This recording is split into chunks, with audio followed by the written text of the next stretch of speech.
My name is Klassen and I am with IBEXX. We do clutching for UTVs and snowmobiles. We're out here with Sedona tires and U-Clear communications for radio communications for your helmet. On my razor here that we did, we put 30-inch tires and we had to reclutch it. Due to the fact that the tire is heavier than stock, you need to reclutch it. The stock clutching is very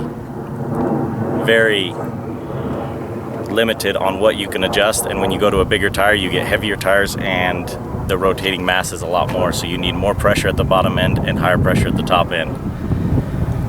Now our clutch kit is a lot different than most people. We run a lot lighter weight than anybody else, and we run a shallower helix in the secondary. Your shallower helix is going to help with your back shifting that you have when you change from mud to sand to dirt, any terrain change that you have, along with the weights that we match with the helix makes it so that your back shifts on both help it so that you don't lose as much RPM and you don't go out of your power band in between, going from sand to dirt, or on a snowmobile case going from heavier wet snow to a nice powder snow, or hitting a track, or any type of terrain change. So what are the advantages of the lighter weights then that you're talking about? The lighter weights, instead of using mass mostly to adjust our peak RPM and the shift all the way through, we use the angle of it. So the lighter weight that we're talking about makes it so that when you let in and out of the throttle, your engine is back shifting a lot faster and can get back into the power range a lot quicker. It makes it so much more responsive.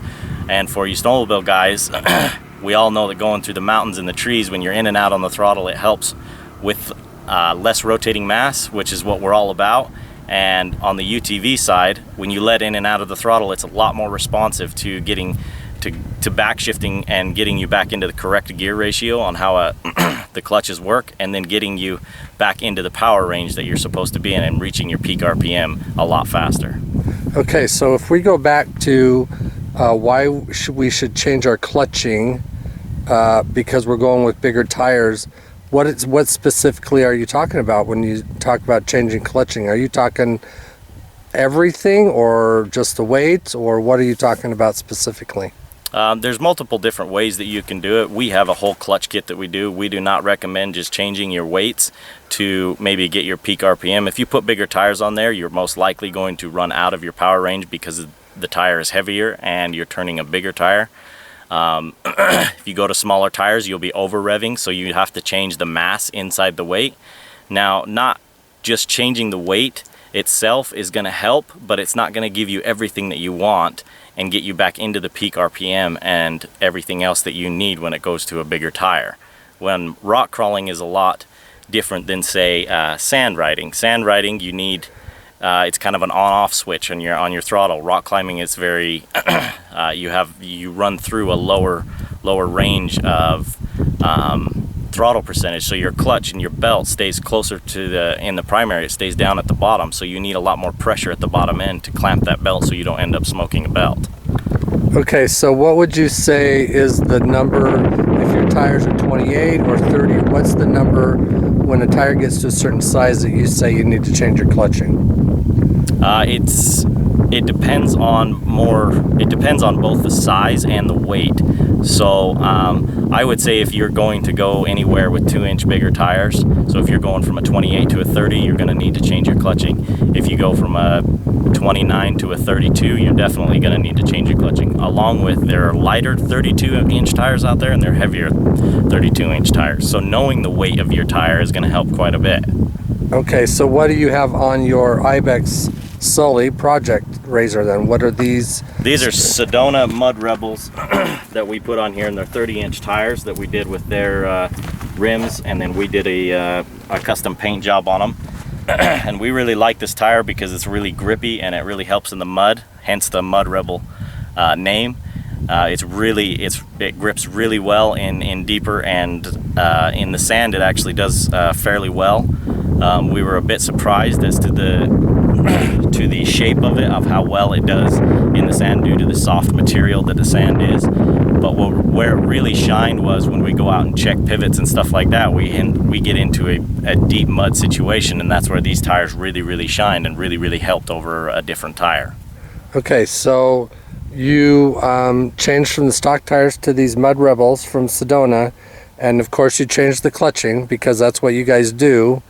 If for the general consumer, clarify one more time, if your stock tires are 27s or 28s, you can leave your clutching as stock, but when you go to a bigger tire, you really need to go to a different clutching setup.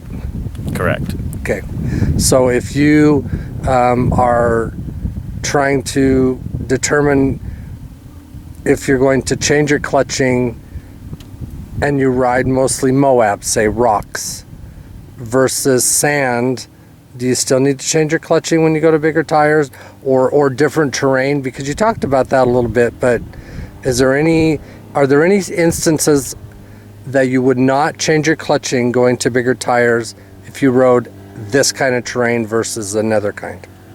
No, not really. I mean, clutching is kind of a different, it's very hard to narrow down, but you don't have to change it if you're running stock tires. And if you go to a different terrain, you do want to change it for rock crawling versus sand. But going from sand to dirt, it's not that big a deal because they're relatively kind of the same type of riding. Now rock crawling is a lot different because you're never really a wide open throttle, and so the clutch profile is the weight profile is a lot different than it is on the sand. Now in saying that, we don't really have different profiles per terrain.